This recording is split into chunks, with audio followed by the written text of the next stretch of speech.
Alhamdulillahirabbil alamin. Segala puji dan syukur hanya milik Allah Subhanahu wa taala semata. Karena hanya dengan nikmat dan karunia-Nya kita semua bisa berkumpul kembali di siang hari ini untuk bersama-sama mengikuti kajian tematik dengan judul Berprasangka Baik kepada Allah Subhanahu wa taala. Alhamdulillah, em, di siang hari ini sudah cukup banyak yang hadir dan mudah-mudahan Allah mudahkan kita semua untuk bisa memahami dan mengambil ibroh dari kajian tematik di siang hari ini dan dimudahkan pula untuk mengamalkannya. Eh, untuk mempersingkat waktu, karena Ustadz Ali Nurdin sudah siap memberikan kajian, maka kami persilahkan Ustadz untuk memulai kajian tematiknya di siang hari ini. Tafadhol Ustadz. Bismillahirrahmanirrahim. Assalamualaikum warahmatullahi wabarakatuh.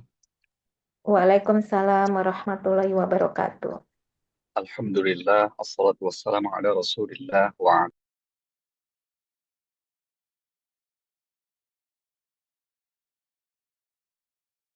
ta'wil amma ba'd. Ibu-ibu sekalian, rahimakumullah, tema ini sungguh penting untuk menjadi dasar kita sebagai seorang muslim dalam menjalani kehidupan beragama. Kenapa? Karena hakikatnya kita menjalani kehidupan ini sedang dalam ujian dari Allah Subhanahu wa Ta'ala. Kita tahu hidup di dunia ini oleh Allah diskenariokan, direncanakan memang tempat setiap orang itu mendapatkan ujian dari Allah Subhanahu wa Ta'ala. Mari kita lihat firman Allah di surah yang ke-67 ayat yang kedua. Allah berfirman, A'udzubillahi minasyaitonir rajim, "Alladzi khalaqal mauta wal hayata liyabluwakum ayyukum ahsanu amala wa huwal azizul ghafur." Surat Al-Mulk ayat 2 ya Pak Ustadz. Betul sekali. A'udzubillahiminasyaitonirrojim. Yang menciptakan mati dan hidup untuk menguji kamu, siapa di antara kamu yang lebih baik amalnya. Dan Dia Maha Perkasa, Maha Pengampun. Iya, yang menciptakan mati dan hidup untuk menguji kamu. Nah, kata kunci ini harus lihat sekalian menguji. Maka hakikatnya kita menjalani hidup sekarang ini dalam masa fase ujian dari Allah Subhanahu wa Ta'ala. Dan secara garis besar, ujian hidup itu ada dua macam saja. Kita lihat firman Allah misalnya di surah yang ke-21, surah Al-Anbiya ayat yang ke-35. Allah Subhanahu wa taala berfirman, "A'udzubillahi minasyaitonir rajim. Kullu nafsin dha'iqatul maut wa nabluukum bisyarri wal khairi fitnah wa ilaina turja'un." Silakan Mbak Rinjani dibacakan terjemahannya. Setiap yang bernyawa akan merasakan mati. Kami akan menguji kamu dengan keburukan dan kebaikan sebagai cobaan, dan kamu akan dikembalikan hanya kepada kami. Iya, ini poinnya ya Bu ya. Kami akan menguji kamu dengan keburukan alias kesusahan atau yang dalam bahasa Al-Quran terkadang disebut dengan istilah musibah. Dan juga dengan kebaikan atau kesenangan yang mungkin kita sering sebut anugerah begitu. Kedua ini silih berganti akan mendatangi manusia.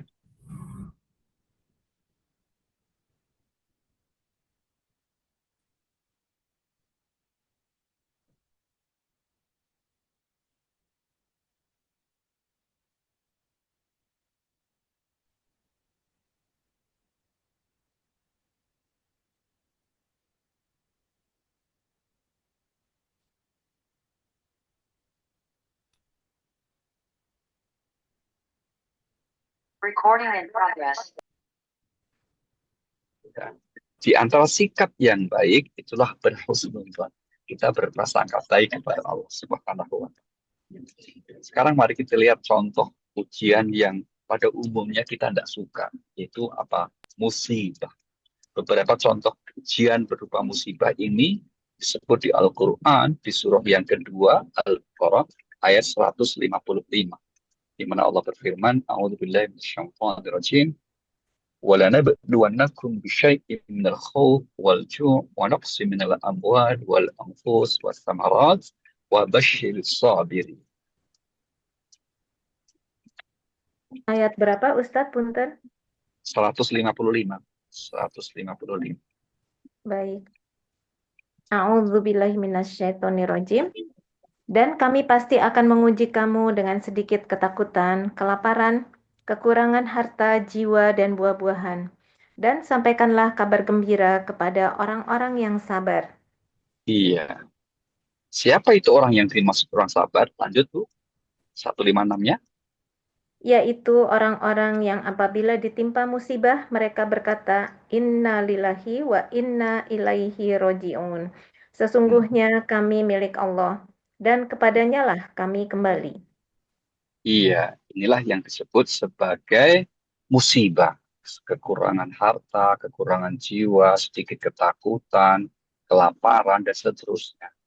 Nah, bagi orang yang ketika menghadapi musibah, dia sanggup bersikap sabar, maka berikan kabar gembira. Nah, mungkin lanjutan pertanyaannya, bagaimana agar kita selalu dianugerahi kesabaran? Maka salah satu caranya adalah selalu berprasangka baik kepada Allah Subhanahu wa Ta'ala. Agar kitanya kemudian kita diberikan kesabaran oleh Allah Subhanahu wa Ta'ala.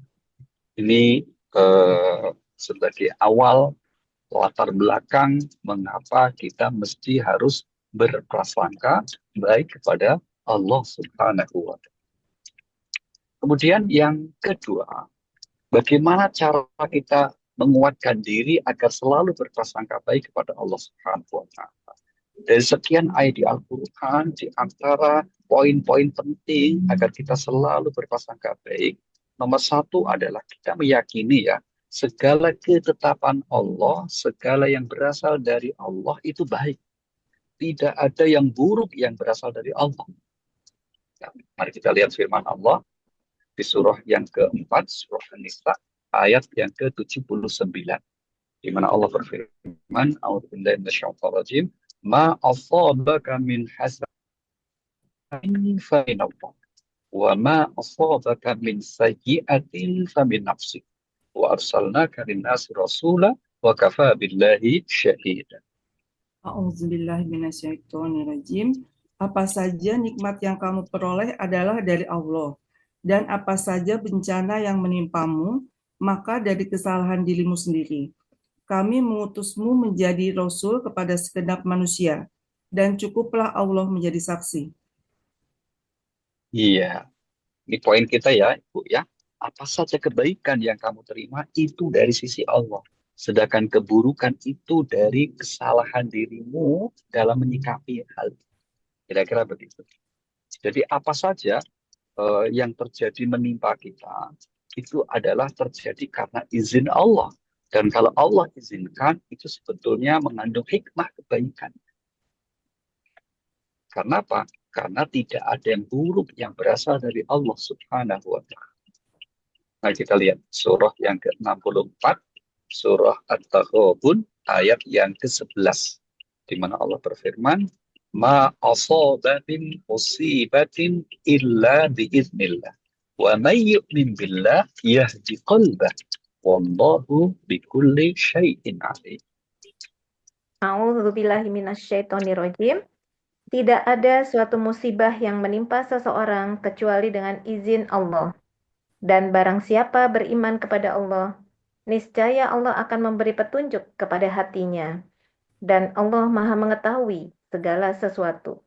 Iya, tidak ada satupun musibah yang menimpa kecuali atas izin Allah. Ini poinnya baik. Maka lanjutan ayatnya, yang percaya bahwa musibah terjadi karena izin Allah dan kemudian pasti akan diberikan kebaikan melalui ujian musibah tersebut, pasti Allah akan memberikannya apa petunjuk ke dalam hatinya. Nah, maka setiap orang yang ingin memperoleh derajat yang tinggi, mendapatkan ganjaran dan puncaknya adalah ridha Allah Subhanahu wa Ta'ala, maka harus selalu berusaha berprasangka baik kepada Allah Subhanahu wa Ta'ala. Terutama berprasangka baik ketika sedang mendapat kesulitan, cobaan, musibah. Karena berprasangka baik itu mudah ketika kita sedang mendapatkan kesenangan. Orang yang mendapat kesenangan, kesuksesan, mungkin dia akan mudah mengatakan ini dari Allah gitu ya. Tapi ketika sedang mendapat kesulitan, cobaan, maka perlu untuk berjuang dalam hati kecilnya. Untuk apa? Untuk pada akhirnya tetap menjaga diri agar bisa berprasangka baik kepada Allah Subhanahu. Dengan cara apa? Meyakini pasti itu ada kebaikan. Ada hikmahnya di balik apa yang menimpa kita. Kemudian yang kedua, mengapa kita berprasangka baik kepada Allah? Yang kedua adalah karena Allah yang lebih tahu tentang diri kita. Allah yang lebih tahu tentang hal ehwal kebutuhan kehidupan manusia. Itulah mengapa salah satu argumentasi ketika Allah menyampaikan boleh jadi kamu membenci sesuatu padahal itu baik, itu karena Allah yang lebih tahu. Mari kita lihat surah yang kedua Al-Baqarah ayat 216. 216. Allah berfirman, A'udzubillahi minasyaitonir rajim. Kutiba 'alaikumul qital wa huwa kurhul lakum. Wa 'asa an takrahu syai'an wa huwa khairul lakum. Wa 'asa an tuhibbu syai'an wa huwa syarrul lakum. Wallahu ya'lamu wa antum la ta'lamun. A'udzubillahi minasyaitonirrajim. Diwajibkan atas kamu berperang. Padahal berperang itu adalah sesuatu yang kamu benci. Boleh jadi kamu membenci sesuatu, padahal ia amat baik bagimu. Dan boleh jadi pula kamu menyukai sesuatu, padahal ia amat buruk bagimu. Allah mengetahui sedang kamu tidak mengetahui. Iya, ayat ini menarik sekali sejak awalnya ya, karena tentu kalau manusia itu inginnya yang enak-enak saja ya, ini inginnya yang ringan-ringan saja, tapi kalau bisa pahalanya gede kan gitu ya. Kalau anak milenial sekarang bilangnya apa? Kalau bisa ya mudah foya-foya, tua kaya raya, nanti masuk surga kan gitu ya. Tapi kan Allah punya skenario hidup itu tidak seperti itu. Sekedar contoh lain misalnya di Al-Quran itu menjelang peristiwa perang Badar besar bagi umat Islam ya, gitu ya.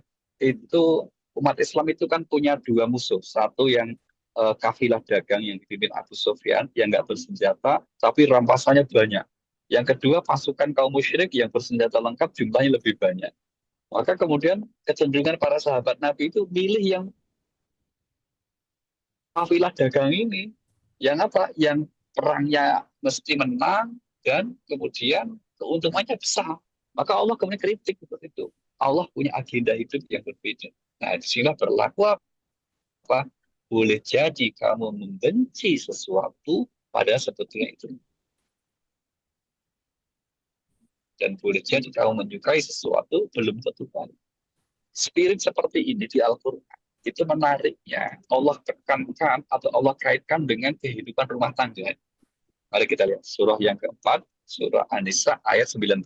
Allah berfirman, Ya ayyuhalladzina amanu la yahillu lakum an tarithu nisa'a karuha wa la ta'dhuluhunna litadhhabu bi ba'dhi ma ataytumuhunna illa ayatina bi fahishatin wa 'ashiruhunna bil ma'ruf. A'udzubillahi minasyaitonirrajim. Wahai orang-orang yang beriman, tidak halal bagi kamu mewarisi perempuan dengan jalan paksa, dan janganlah kamu menyusahkan mereka karena hendak mengambil kembali sebagian dari apa yang telah kamu berikan kepadanya, kecuali apabila mereka melakukan perbuatan keji yang nyata. Dan bergaullah dengan mereka menurut cara yang patut. Jika kamu tidak menyukai mereka, maka bersabarlah, karena boleh jadi kamu tidak menyukai sesuatu, padahal Allah menjadikan kebaikan yang banyak padanya. Iya, ini khususnya di frase yang kedua ya, di mana Allah berpesan, pergaulilah mereka dengan cara yang baik. Maka petunjuk Al-Quran itu unik. Kalau situasi kehidupan rumah tangga normal, baik-baik saja, maka itu petunjuknya global, sifatnya umum. Terus pokoknya kau bergaul dengan cara yang baik. Baik itu seperti apa? Tidak ada rinciannya. Contoh baiknya dalam konteks pengelolaan nafkah keluarga, itu ya sesuai kesepakatan aja. Contoh baiknya dalam mendidik anak, itu sesuai kesepakatan aja. Meskipun ada panduan-panduan khusus dalam agama, gitu, tapi tidak dirinci. Tapi sebaliknya, kalau kehidupan rumah tangga itu ada masalah, Allah memberi petunjuknya rinci, paling tidak lebih detail. Seperti di ayat ini Allah berfirman, jika kamu mulai tidak menyukai pasanganmu, nomor satu apa? Bersabar. Yang kedua apa? Yakinlah di balik masalah itu Allah ingin memberi banyak kebaikan. Berarti maksudnya apa? Kita dituntut untuk selalu berprasangka baik kepada Allah Subhanahu wa Ta'ala. Nah, ini kaitannya kenapa kita mesti berprasangka baik kepada Allah, termasuk khususnya dalam situasi yang kita tidak sukai terjadi dalam hidup kita, itu mutlak saja. Maka alasan mengapa kita berprasangka baik, karena Allah yang lebih mengetahui tentang diri kita, Allah yang lebih mengetahui tentang kehidupan yang sebenarnya. Nah, agar manusia itu menyadari seperti itu, Allah seringkali membuat fenomena-fenomena yang itu tidak selalu bentuknya flat, linier, tidak. Ada gejala-gejala fenomena yang menyelisihi atau berbeda dengan umumnya. Contoh misalnya, kalau ada orang yang kemudian kenapa dia di dunia ini sukses berhasil, oh karena pendidikannya tinggi, dia pinter maka sukses. Untuk kemudian menyadarkan manusia bahwa kesuksesan itu anugerah Allah, bukan karena pendidikannya. Allah seringkali bikin ada orang ya satu dua yang tidak berpendidikan, tapi kemudian diberi anugerah kesuksesan dunia. Gitu ya. Itu tujuannya apa? Tujuannya agar manusia menyadari bahwa Allah yang maha kuasa, Allah yang maha mengetahui, bahwa pengetahuannya bahkan meliputi segala sesuatu. Mari kita lihat surah 65, namanya surah At-Tolak, ayat yang ke-12. Allah berfirman, Allahul ladzi khalaqas sab'a samawati wa min ardi mislahun yatanazzalu al-amru bainahunna lita'lamu anna Allah ala kulli syai'in qadir wa anna Allah qad ahata bi kulli syai'in ilma. A'udzubillahi minasyaitonirrajim. Allah lah yang menciptakan 7 langit dan seperti itu pula bumi. Perintah Allah berlaku padanya agar kamu mengetahui bahwasannya Allah Maha Kuasa atas segala sesuatu dan sesungguhnya Allah ilmunya benar-benar meliputi segala sesuatu. Iya, itu ya Bu ya. Jadi fenomena kehidupan yang tidak selalu linear, yang tidak selalu mengikuti praduga manusia, itu agar manusia menyadari bahwa Allah pengetahuannya meliputi segala sesuatu. Dan yang lebih dari itu, Allah Maha Kuasa atas segala sesuatu. Maka kalau kita dengan seseorang yang kita ketahui dia punya kekuasaan yang besar, ya punya pengetahuan dan anak buah yang besar pun kita bisa berprasangka baik bahwa ini kebijakan ini bagus untuk rakyat, untuk umat. Apalagi ini terhadap Allah Subhanahu wa Ta'ala yang maha segala. Maka modal berprasangka baik yang kedua ada kita meyakini ilmu Allah meliputi segala sesuatu, tidak ada yang kebetulan dalam hidup ini, dan itu pasti atas skenario Allah, atas ketetapan Allah, dan untuk kebutuhan manusia, untuk kebaikan manusia. Kemudian yang ketiga, bagaimana cara kita untuk selalu berprasangka kepada Allah? Yang ketiga,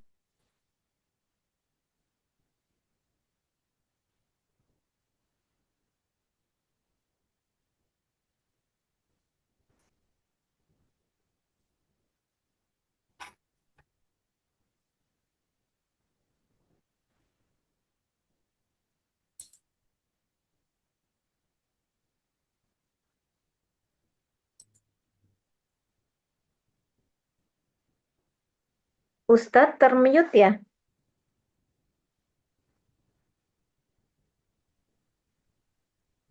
tiga ayat 62.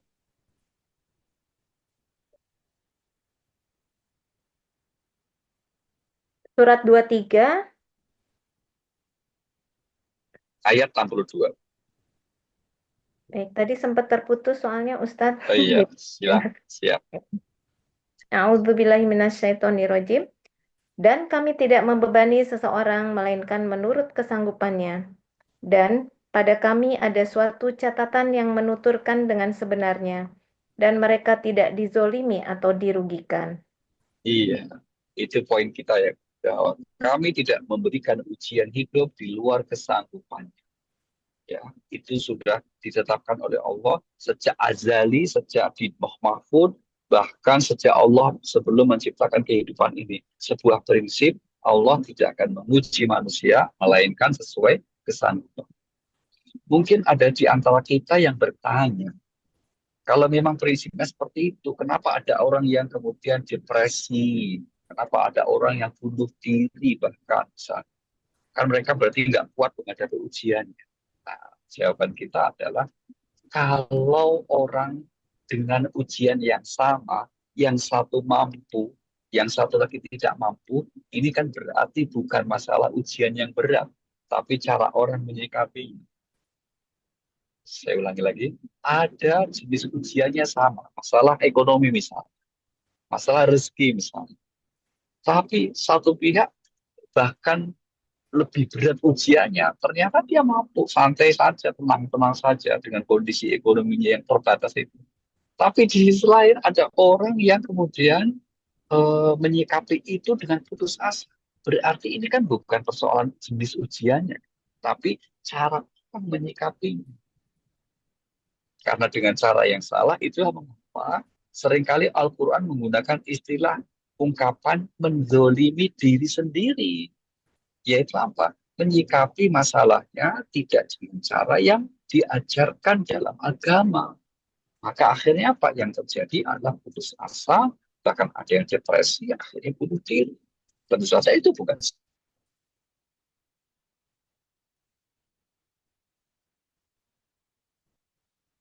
keputusan Allah. Di surah yang ke-12, namanya surah Yusuf, ayat yang ke-87. Ini nasihat Nabi Yakub kepada putra-putranya untuk tidak putus asa ya. Dia bilang apa? Ya bani yadhabu fatahassasu min Yusuf wa akhihi wa la tay'asu min rauhillah. Innahu la yai'asu min rauhillah illa al-qaumul kafir. Maaf Ustaz, ayat berapa? 80 berapa? 87, Mbak. 7. 87. A'udzubillahiminasyaitonirrajim. Hai anak-anakku, pergilah kamu, maka carilah berita tentang Yusuf dan saudaranya, dan jangan kamu berputus asa dari rahmat Allah. Sesungguhnya tiada berputus asa dari rahmat Allah, melainkan kaum yang kafir. Iya. Kata kuncinya di situ. Jangan berputus asa dari rahmat Allah Subhanahu wa Ta'ala. Yang berputus asa itu berarti orang yang tidak punya iman, yang tidak bisa melihat sisi baik dari apa yang menimpanya. Atau dalam bahasa kita ini tidak berhusnudzon kepada Allah Subhanahu wa Ta'ala. Atau kemudian tidak mempercayai adanya Tuhan yang Maha Pengasih, Maha Penyayang, yang terkadang mencurahkan rahmatnya itu dibungkus dengan masalah, dengan kesulitan. Sehingga kemudian tidak memiliki sikap yang tepat, termasuk tidak berprasangka baik kepada Allah Subhanahu wa Ta'ala. Nah, dari ayat ini kita meyakini bahwa seberat apapun masalah itu pasti akan selalu ada solusi jalan keluar. Serumit apapun kesulitan, kalau kita menyikapinya mengikuti petunjuk Allah, maka itu akan diberikan jalan keluar. Apalagi dalam agama kita tidak mengenal istilah jalan buntu ya. Yang ada itu pikiran orang yang buntu. Allah sudah janjikan kalau kamu bersungguh-sungguh menyikapinya dengan sungguh-sungguh menempuh jalan kami, yaitu mengikuti petunjuk Allah dalam menyikapi masalah. Janji Allah, Bapak, sungguh pasti kami akan berikan solusi. Kami akan berikan petunjuk. Jadi kita lihat janji Allah ini ada di surah yang ke-29, namanya surah Al-Ankabut, ayatnya yang ke-69. Ya, surah 29, surah Al-Ankabut, ayat 69, Allah Subhanahu wa Ta'ala berfirman, A'udzubillahi minasyaitonir rajim, walladzina jahadu fina lanahdiyannahum subulana wa innallaha la ma'al muhsinin. A'udzubillahi minasyaitonirrajim.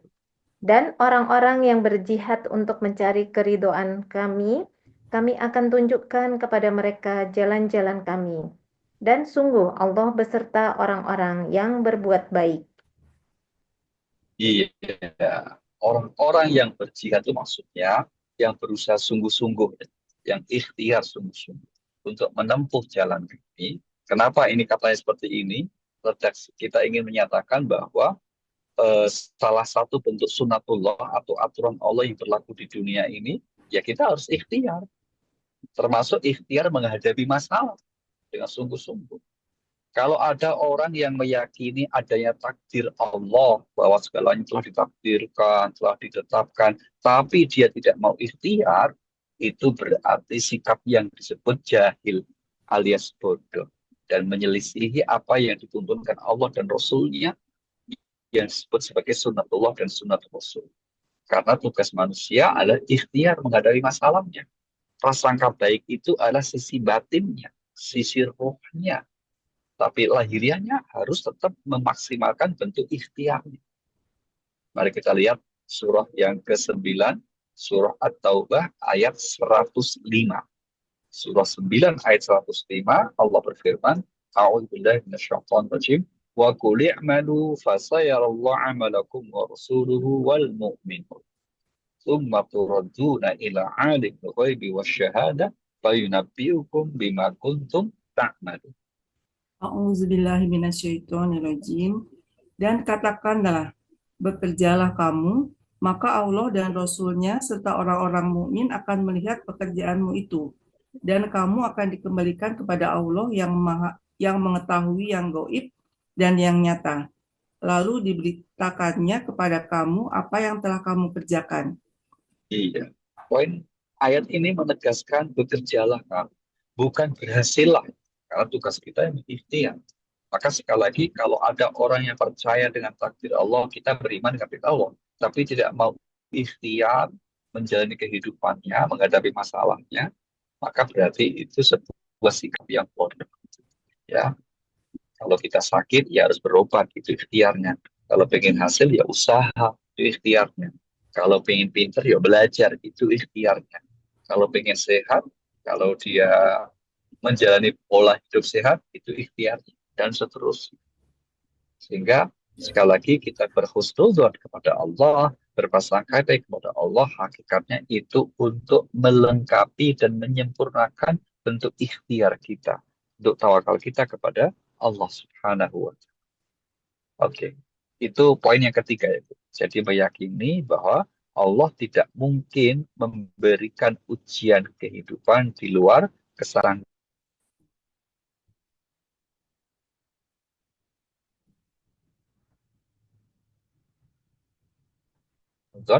dengan meyakini Allah tidak mungkin berbuat zalim kepada manusia. Nah, mari kita lihat contoh ayatnya di surah yang ke-10, surah Yunus ayat yang 44. Allah berfirman, Innallaha la yadlimun nasa syai'an walakinnan nasa anfusahum yadlimun. A'udzubillahi minasyaitonirrajim. Sesungguhnya Allah tidak menzolimi manusia sedikit pun, tetapi manusia itulah yang menzolimi dirinya sendiri. Iya, sungguh Allah tidak menzolimi manusia sedikit pun, tapi manusia itulah yang seringkali menzolimi dirinya sendiri. Nah, menzolimi diri sendiri itu apa? Di antaranya kalau di ayat Al-Quran, contohnya apa? Melanggar larangan Allah. Itu hakikatnya menzolimi diri sendiri. Yang kedua apa? Misalnya berputus asa. Itu juga bagian dari contoh menzolimi dirinya sendiri. Karena manusia itu kan diberi amanah berupa kemampuan memilih. Yang itu tidak dimiliki oleh makhluk-makhluk lain. Seperti langit, bumi, gunung-gunung. Bahkan malaikat tidak punya amanah berupa kemampuan memilih ini hanya Allah berikan kepada manusia. Tapi sayangnya manusia kebanyakan menggunakan kemampuan memilih, malah memilih hal yang merugikan dirinya sendiri. Nah, itu yang diisyaratkan Allah di surah yang ke-33, namanya surah Al-Ahzab, ayatnya yang ke-72.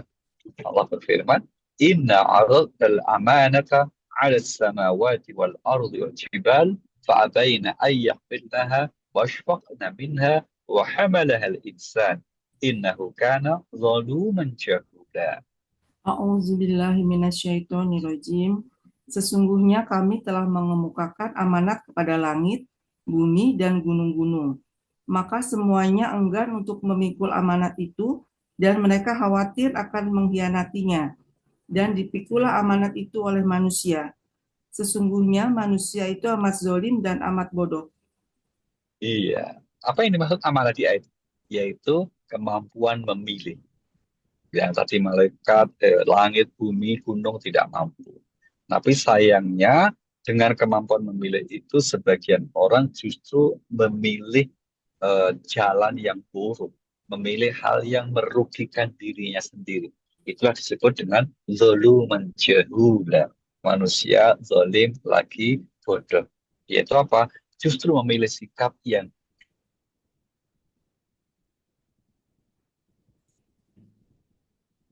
kemudian berikutnya cara agar kita selalu dapat berhusnuzon, berprasangka baik kepada Allah Subhanahu wa taala adalah bahwa eh, di balik setiap apa yang telah ditetapkannya itu terdapat hikmah yang besar yang memang tidak setiap orang langsung menyadari untuk mengetahuinya. Ini berikutnya, poin berikut. Mari kita lihat di surah yang ke-18, namanya surah Al-Kahfi, ayatnya yang ke-68.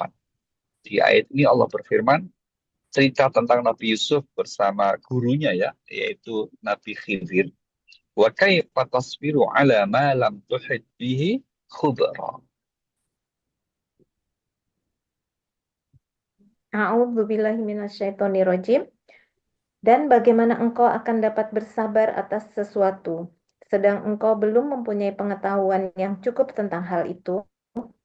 Iya, ini kan nanti ceritanya kan tentang bagaimana Nabi Khidir merusak kapal, bahkan juga Nabi Khidir membunuh seorang anak kecil, dan Nabi Khidir membangun rumah yang roboh. Hal-hal itu tidak diketahui Nabi Musa, maka Nabi Musa protes. Gitu. Maka untuk keyakinan bagi orang yang supaya tidak protes, harus meyakini bahwa di balik yang dikerjakan itu memang ada pesan perintah dari Allah Subhanahu wa taala. Demikian juga dalam kehidupan sehari-hari, apa yang menimpa seseorang, ya, termasuk menimpa diri kita, kita yakin itu pasti ada hikmahnya. Itu yakin bahwa itu ada kebaikan yang telah disiapkan oleh Allah Subhanahu wa taala. Karena rumusnya tadi, Allah tidak mungkin mendolimi manusia. Allah tidak mungkin akan memberikan ujian hidup melebihi batasan kemampuan manusia. Itu ya. Kemudian berikutnya, kenapa kita harus bersapa-sama baik kepada Allah Subhanahu wa taala? Ya, dalam agama kita itu ada institusi yang namanya doa. Ya, doa ini punya posisi strategis dalam agama kita. Bukan hanya untuk dikabulkannya permohonan kita, tapi doa itu juga oleh Nabi disebut sebagai muhal ibadah, intisarinya ibadah. Itulah dulu. Maka Allah mengecam kalau ada orang yang enggan untuk berdoa dalam hidup ini. Mari kita lihat ya, surah yang ke-40, namanya surah Al-Mu'min atau surah Ghafir, ya, pada ayat yang ke-60. Allah berfirman, A'udzubillahi minasyaitonir rajim, wa qala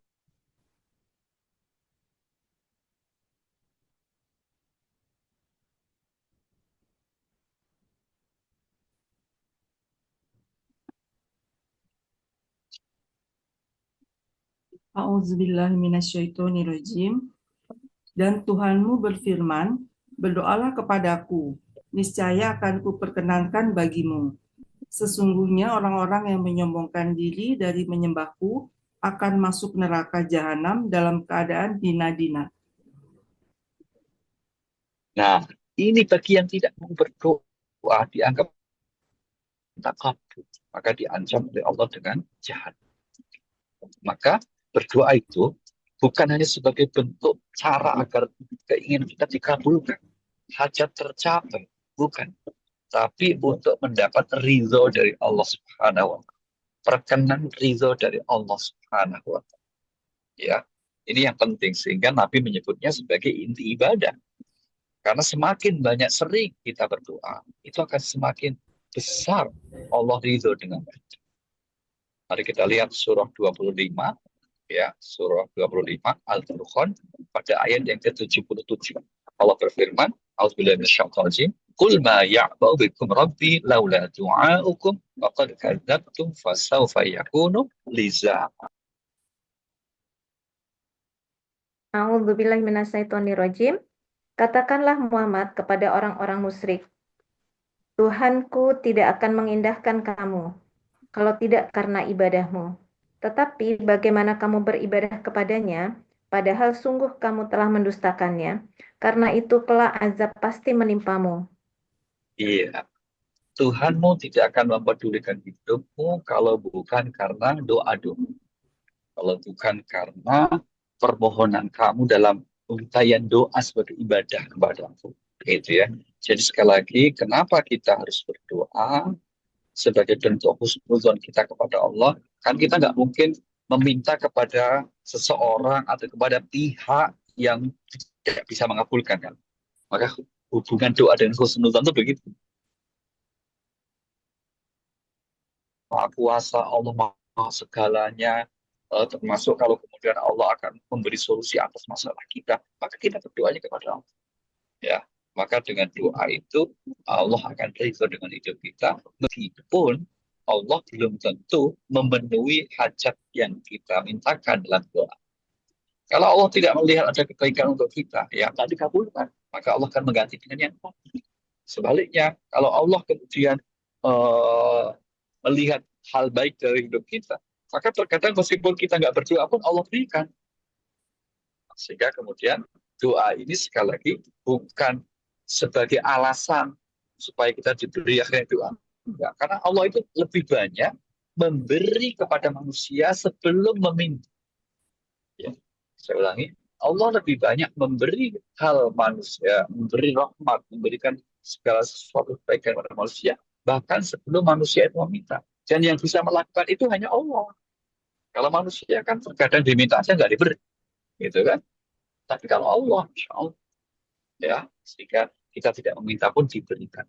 Inilah salah satu bentuk rahmat dari Allah, dan dengan rahmat dan karunia seperti itu, hendaklah kita bergembira. Sebagai bentuk apa? Bentuk husnuzon kita kepada Allah Subhanahu wa Ta'ala. Mari kita lihat surah yang ke-10, namanya surah Yunus ayat yang ke-58.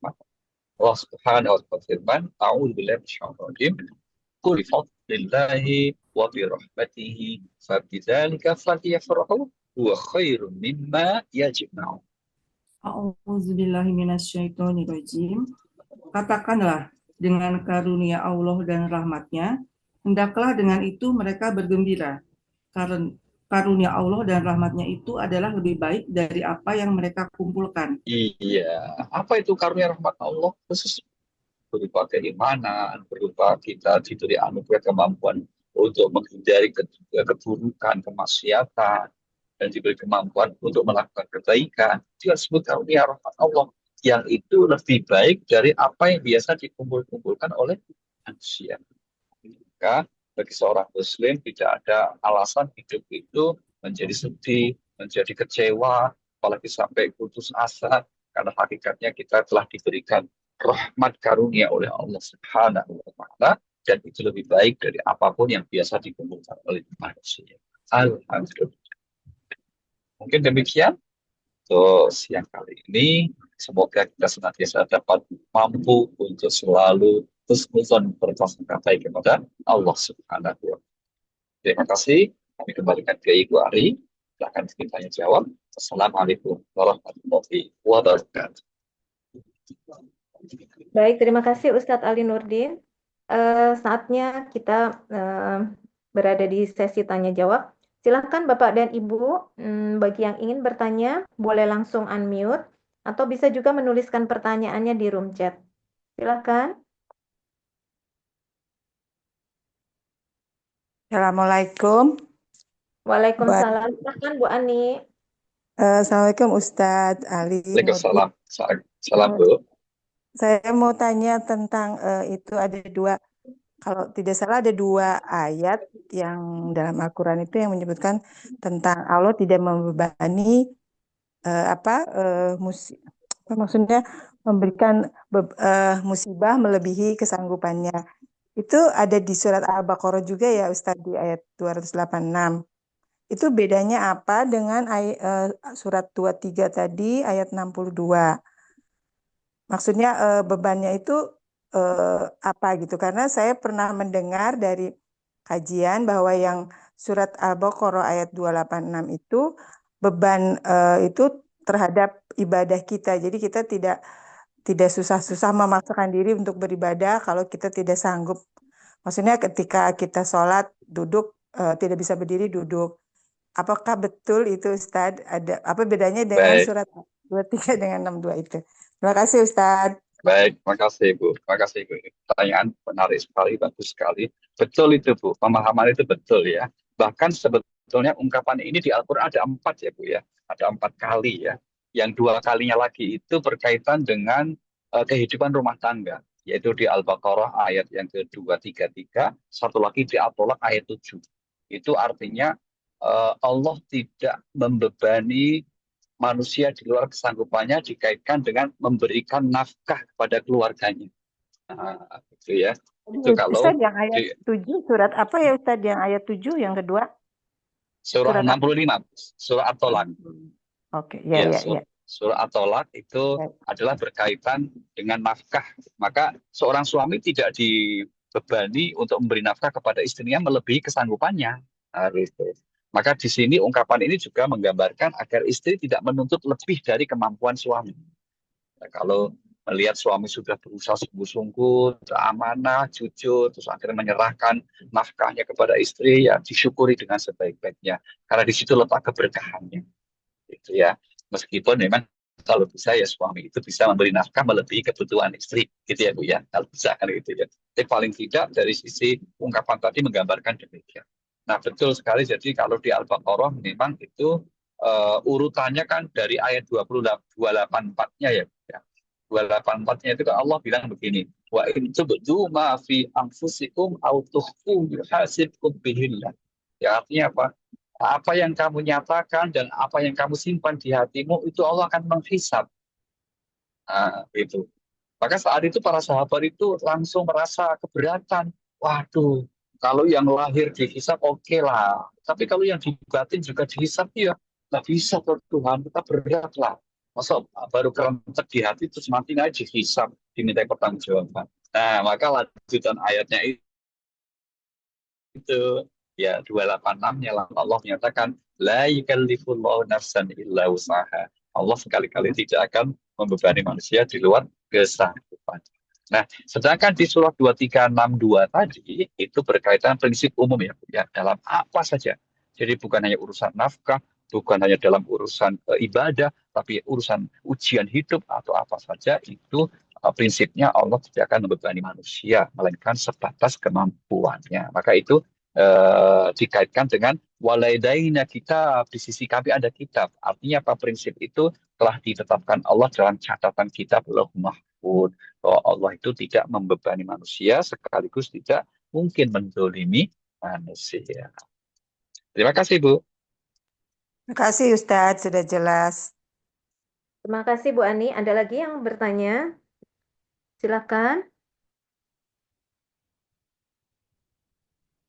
Ada di room chat tuh Bu Ari, di room chat ya. Coba ya, saya bacakan. Oh, oke. Bu Andima. Bu Andima, pertanyaannya saya bacakan ya, Ustadz. Silakan Bu. Assalamualaikum Pak Ustadz Ali. Apakah ada doa khusus agar kita dan keluarga dijauhkan dari fitnah dunia? Oke, baik. Kalau kita lihat di Al-Quran, secara spesifik yang menyebut seperti itu tidak ada ya. Tapi kalau dalam hadis Nabi ada.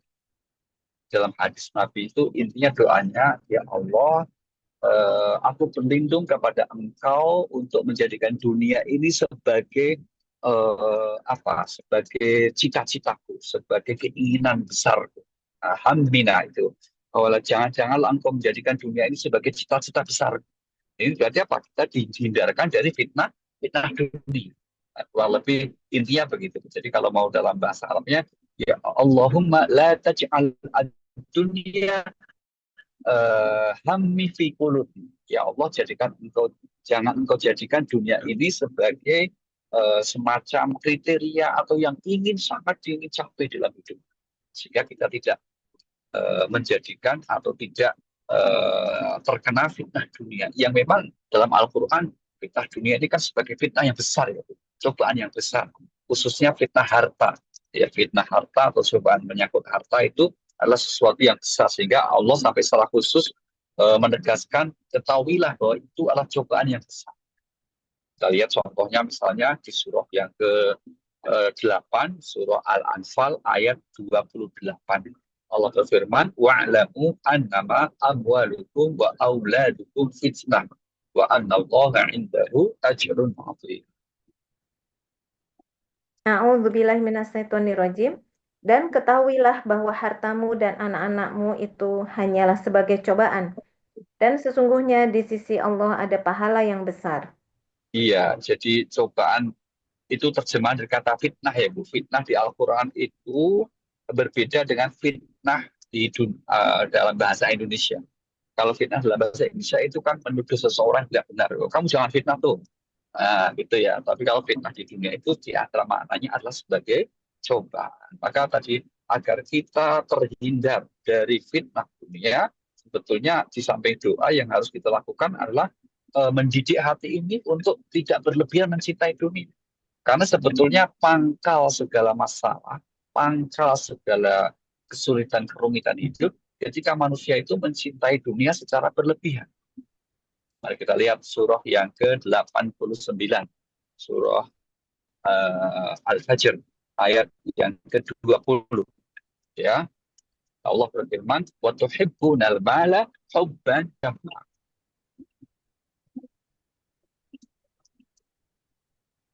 A'udzubillahiminasyaitonirrajim. Dan kamu mencintai harta benda dengan kecintaan yang berlebihan.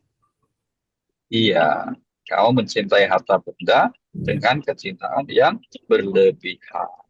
Gitu ya, Bu ya. Sehingga kemudian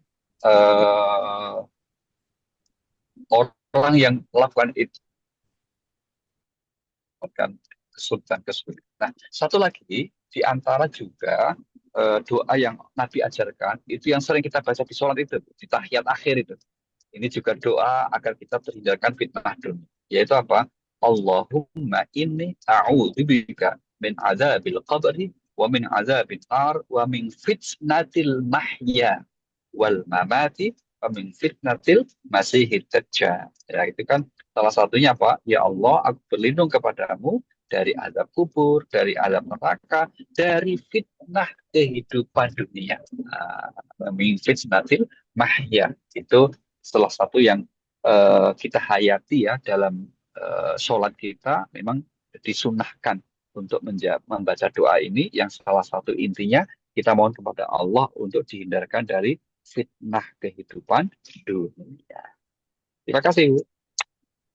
Terima kasih Bu Andima untuk pertanyaannya. Ini doanya yang biasa yang dibaca sesudah at-tahiyat akhir sebelum salam ya Pak. Betul sekali, betul sekali.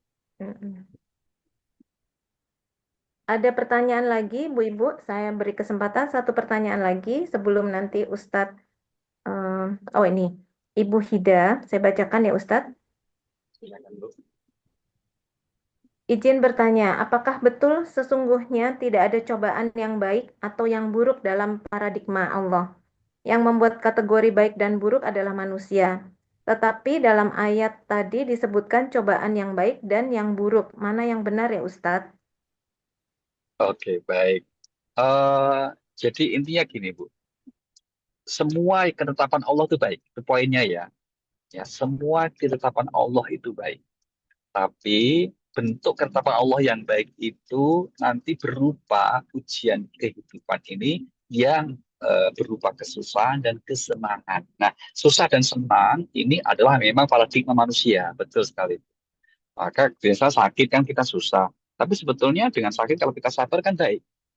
Nah, senang itu biasanya kalau ujian senang itu biasanya menurut kita baik. Padahal sebetulnya banyak orang yang diuji dengan kesenangan malah maksiat. Maka sebetulnya itu buruk. Nah, jadi akhirnya baik buruk itu memang ada kriteria yang telah Allah tetapkan dalam agama. Tapi susah senang ini paradigma manusia. Ya, susah senang ini paradigma kejiwaan yang ada dalam subjektivitas manusia. Nah, itu nanti akan berpengaruh kepada bagaimana menyikapinya. Nah, kalau menyikapinya positif, meskipun dia susah, maka itu hasilnya positif. Sebaliknya, meskipun kesenangan yang dia peroleh kalau menyikapinya negatif, maka yang terjadi adalah juga negatif. Misalnya dikasih sukses malah sombong, malah buat maksiat, nah itu berarti menjadi negatif. Nauzubillah min dzalik. Begitu, Bu. Terima kasih. Baik, terima kasih Ustadz. Bentar saya cek dulu di room chat apakah masih ada pertanyaan. Sudah tidak ada Ustadz. Baik, kalau gitu saya mohon Ustadz untuk memberikan summary ya. Mungkin poin-poin tadi kan sudah disebutkan, tetapi Baik, apa baik, namanya baik. Supaya lebih masuk gitu ya Pak Ustadz, monggo. Baik, Bu. Makasih, Bu. Di antara poin-poin penting mengapa kita harus berprasangka baik dan bagaimana cara kita berprasangka baik kepada Allah, yang pertama yaitu kita meyakini semua yang berasal dari Allah itu baik. Yang kedua, kita meyakini Allah tidak memberikan ujian di luar kemampuan kita. Yang ketiga, kita meyakini Allah tidak mungkin berbuat zalim kepada kita. Yang keempat, bahwa hal yang buruk menimpa kita boleh jadi itu kebaikan. Sebaliknya, hal yang menyenangkan boleh jadi itu sebetulnya buruk buat kita. Maka tetaplah berprasangka baik selalu kepada Allah. Dan yang terakhir, yang kelima, cara ekspresi kita berprasangka baik adalah dengan kita berdoa kepada Allah Subhanahu wa Ta'ala, memohon hal yang diridhoi. Maka insya Allah kita akan selalu mendapatkan keridhaan. Terima kasih Ustadz Ali Nurdin. Eh, Kita tutup seperti biasa, kita tutup dengan doa ya Ustadz untuk kita semua, juga dengan keluarga kita semua, serta untuk sahabat-sahabat atau saudara-saudara kita di Palestina. Monggo silakan Pak Ustadz. Kita hadirkan niat baik kita semua ya Ibu untuk memanjatkan doa. Mungkin ada yang sedang sakit, semoga Allah sembuhkan. Yang sedang kesulitan Allah mudahkan. Yang punya hajat yang baik Allah kabulkan. Ala hadhihi niyah al-Fatihah.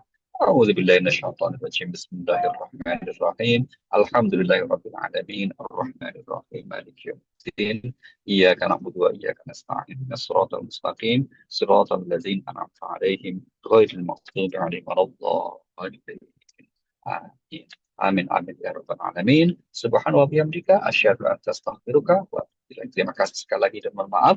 Wassalamualaikum warahmatullahi wabarakatuh. Waalaikumsalam Waalaikumsalam warahmatullahi wabarakatuh. warahmatullahi wabarakatuh.